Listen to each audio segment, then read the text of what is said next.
کہاں کی نعمتیں اچھی ہیں، دنیا کی یا آخرت کی؟ متقین سے اونچا مقام کس کا ہے؟ اور رسول خدا نے کامیابی کے لیے کیا فرمایا ہے؟ تو آئیے جانتے ہیں آج کے ایپیسوڈ میں۔ بسم اللہ الرحمن الرحیم۔ ناظرین محترم، السلام علیکم ورحمۃ اللہ وبرکاتہ۔ تمام اہل علم کا سبیل قرآن کے اس نورانی بز میں استقبال کرتے ہیں۔ قرآن اللہ کی وہ نعمت ہے جس کا کوئی ثانی نہیں ہے۔ قرآن پڑھنے والا، قرآن سننے والا، قرآن پر عمل کرنے والا دنیا و آخرت دونوں جہاں میں کامیاب ہے۔ یہ سورہ آل عمران کا آخری ایپیسوڈ ہے۔ آج آپ کے سامنے لے کر حاضر ہوئے ہیں سورہ آل عمران کی آیت نمبر 198 سے 200۔ آئیے اپنے آج کے ایپیسوڈ شروع کرتے ہیں آیت نمبر 198 کی تلاوت اور اس کے ترجمے سے۔ کتاب انزلناه الیک مبارک لیدبروا آیاته ولیتذکر اولو الالباب۔ بسم اللہ الرحمن الرحیم۔ لكن الذين اتقوا ربهم لهم جنات تجري من تحتها الأنهار خالدين فيها نزلا من عند الله وما عند الله خير للأبرار۔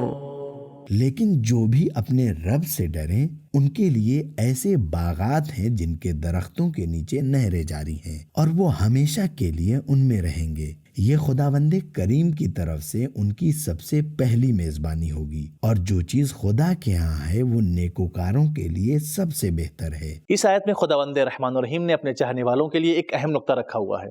آئیے جان لیتے ہیں اس نقطے کو بھی۔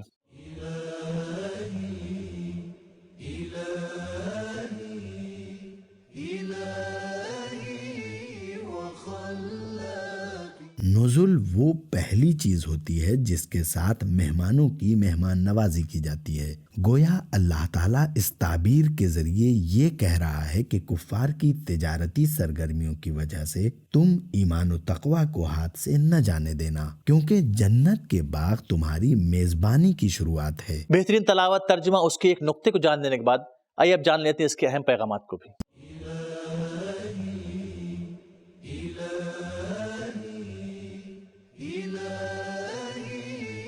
نمبر 1، دنیا کی نعمتیں آخرت کی نعمتوں کے مقابلے میں بے قدر و قیمت ہیں۔ نمبر 2، تقوی کی حفاظت کے ساتھ اور آخرت کے منافع کو مد نظر رکھتے ہوئے دنیا حاصل کرنے کی کوشش کرنا اور دنیا کے لیے آنے جانے میں کوئی حرج نہیں ہے۔ نمبر 3، جنت کی ہمیشہ رہنے والی نعمتوں پر توجہ سبب بنتی ہے کہ تقوی میں اضافہ ہو اور دنیا کے مختصر فائدوں کی طرف سے بے توجہی پیدا ہو جاتی ہے۔ نمبر 4، ابرار کا مقام متقین سے بالاتر ہے۔ ناظرین، آپ سے گزارش ہے کہ اگر آپ نے ابھی تک ہمارے چینل کو سبسکرائب نہیں کیا ہے تو ہمارے چینل کو سبسکرائب کریں اور دوستوں کے ساتھ ضرور شیئر کریں۔ آئیے اب سنتے ہیں ایپیسوڈ کی دوسری آیت یعنی سورہ آل عمران کی آیت نمبر 199 کی تلاوت اور اس کے ترجمے کو۔ وَإِنَّ مِنْ أَهْلِ الْكِتَابِ لَمَنْ يُؤْمِنُ بِاللَّهِ وَمَا أُنْزِلَ إِلَيْكُمْ وَمَا أُنْزِلَ إِلَيْهِمْ خَاشِعِينَ لِلَّهِ لَا يَشْتَرُونَ بِآيَاتِ اللَّهِ ثَمَنًا قَلِيلًا أُولَئِكَ لَهُمْ أَجْرُهُمْ عِنْدَ رَبِّهِمْ ان اللہ سریع الحساب۔ اور بے شک اہل کتاب میں سے بعض ایسے بھی ہیں جو خدا پر اور جو چیز تم پر نازل ہوئی اور جو چیز خود ان پر نازل ہوئی ہے دونوں خلوص دل سے ایمان رکھتے ہیں، خدا کے آگے سر جھکاتے ہیں اور خدا کی آیتوں کے بدلے تھوڑی سی قیمت بھی نہیں لیتے، تو ایسے ہی لوگوں کے واسطے ان کے رب کے ہاں اچھا بدلہ ہے۔ بے شک خدا بہت جلد حساب لینے والا ہے۔ خداوند رحمان الرحیم نے اپنے چاہنے والوں کے لیے اس آیت میں بھی کچھ اہم نکات رکھے ہیں۔ آئیے سن لیتے ہیں ان اہم نکات کو بھی۔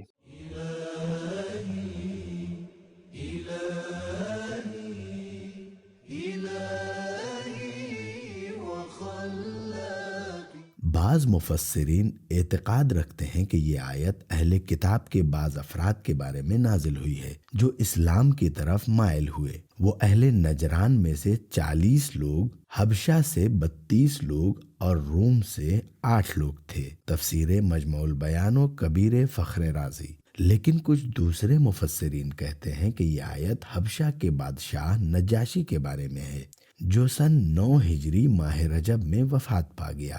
جب حضور پاک صلی اللہ علیہ وآلہ وسلم کو خبر ہوئی تو آپ نے فرمایا حجاز سے باہر آپ لوگوں کے بھائیوں میں سے ایک کا انتقال ہو گیا ہے، آپ تیار ہو جائیں کہ اس کی خدمات کے بدلے میں اس کی نماز جنازہ پڑھیں۔ صحابہ نے دریافت کیا کہ وہ کون ہے؟ حضور نے فرمایا وہ نجاشی ہے۔ اس کے بعد سب مسلمان رسول خدا کے ہمراہ قبرستان بقی میں گئے اور اس کے لیے نماز جنازہ ادا کی۔ تفسیر در المنصور۔ آئیے اب جانتے ہیں اس آیت کے اہم پیغامات کو بھی۔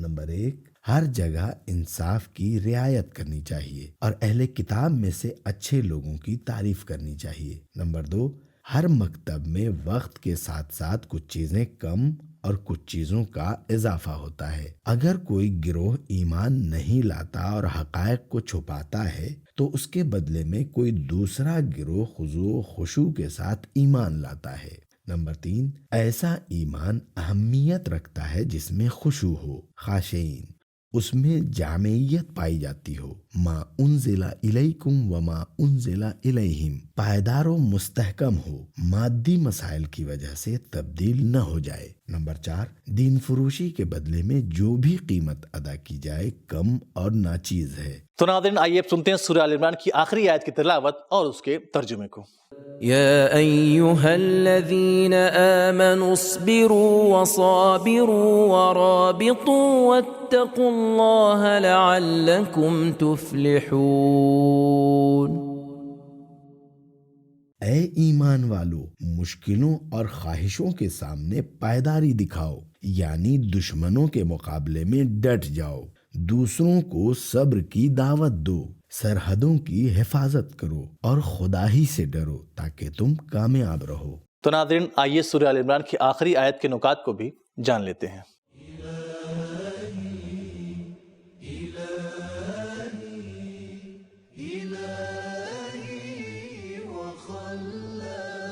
یہ آیت مختلف قسم کے حادثات اور مشکلات میں صبر کرنے کے چند مرحلے بیان کر رہی ہے۔ نمبر 1، اپنی ذاتی مشکلات اور خواہشوں پر صبر کرو۔ نمبر 2، کفار کی طرف سے آنے والے دباؤ کا صبر کے ساتھ مقابلہ کرو۔ نمبر 3، جغرافیائی سرحدوں کی دشمن کے حملے سے حفاظت کرنے کے لیے اور اعتقادی و فکری حدوں کی حفاظت کے لیے صبر سے کام لیں اور علمی بحثیں کریں۔ قلبی حدوں کو وسوسوں کے حملوں سے بچائیں۔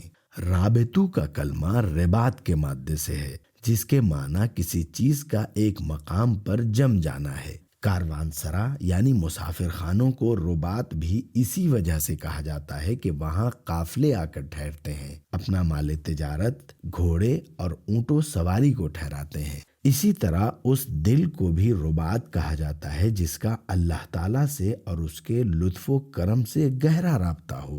ارتباط، مربوط اور رباط کا ایک ہی مادہ ہے۔ روایات میں رابطو نماز قائم کرنے کے لیے انتظار کرنے کو کہا گیا ہے۔ تفسیر مجموع البیان، گویا مسلمانوں کا جو رابطہ نماز کے ساتھ ہے اسے وہ دل و جان کے ساتھ گہرا کر رہے ہوتے ہیں۔ امام جعفر صادق علیہ السلام فرماتے ہیں، اصبروا علی الفرائض، واجبات کی ادائیگی پر صبر کرو، صابروا علی المصائب، مشکلات میں صبر کرو، ورابطوا علی الائمہ، اپنے راہبروں کا دفاع کرو۔ کافی جلد 2 صفحہ 81۔ رسول خدا فرماتے ہیں، اصبروا علی الصلوات الخمس وصابروا علی قتال عدوکم بالسیف ورابطوا فی سبیل اللہ لعلکم تفلحون۔ نماز پنجگانہ پر پائیداری کرو، تلوار کے ہمراہ دشمن کے ساتھ جہاد کرو، اللہ کی راہ میں ایک دوسرے کے ساتھ جڑے رہو، ہم آہنگ رہو تاکہ تم کامیاب ہو جاؤ۔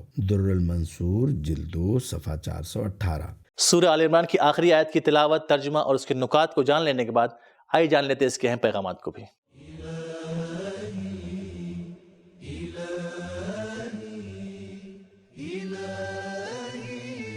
نمبر 1، ایمان کے سائے میں کمالات تک پہنچو گے۔ نمبر 2، جب تک اپنی ذاتی مشکلات میں صابر نہ ہوگے اس وقت تک دین کے دشمنوں کے مقابلے میں نہیں ٹھہر سکتے۔ پہلے اصبروا پھر صابروا۔ نمبر 3، دوسروں سے پیچھے نہ رہ جانا۔ اگر کفار اپنے کفر پر ڈٹ جاتے ہیں، قتل ہو جاتے ہیں، مال خرچ کرتے ہیں، تو آپ لوگ بھی راہ خدا میں جان و مال کے ساتھ استقامت و پائیداری کرو۔ نمبر 4، مسلمانوں کو چاہیے کہ ایک دوسرے کی مشکلات کو برداشت کریں اور ایک دوسرے کو صبر کی تلقین کریں۔ نمبر 5، اسلام رابطے کا دین ہے، عوام سے رابطہ، خدا و پیغمبر سے رابطہ۔ نمبر 6، صبر کرنا، صبر کی تلقین کرنا اور رابطہ رکھنا کسی مقصد کے تحت ہونا چاہیے اور تقوی و رضائے الہی کے راستے میں ہونا چاہیے، ورنہ یہ سب امور ایسے ہیں جن پر کفار بھی خوب عمل کرتے ہیں۔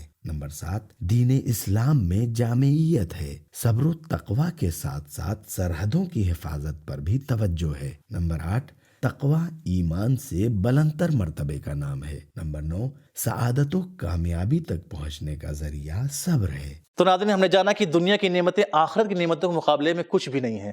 خدا سے خاص دعا ہے کہ ہمیں دنیا اور آخرت دونوں جہاں کی نعمتوں سے محروم نہ فرمائے۔ خدا سے خاص دعا ہے کہ ہمارے سننے والوں کو، تمام اہل ایمان کی دعا قبول فرمائے، مشکلیں آسان فرمائے، رزق میں برکت دے اور دنیا اور آخرت دونوں جگہ قرآن اور اہل بیت کے ساتھ متمسک فرمائے۔ ایک نئی سورہ کی تفسیر لے کے پھر سے حاضر ہوں گے، تب تک کے لیے خدا حافظ، فی امان اللہ۔ سبیل قرآن، قرآنی سماج کی پہچان۔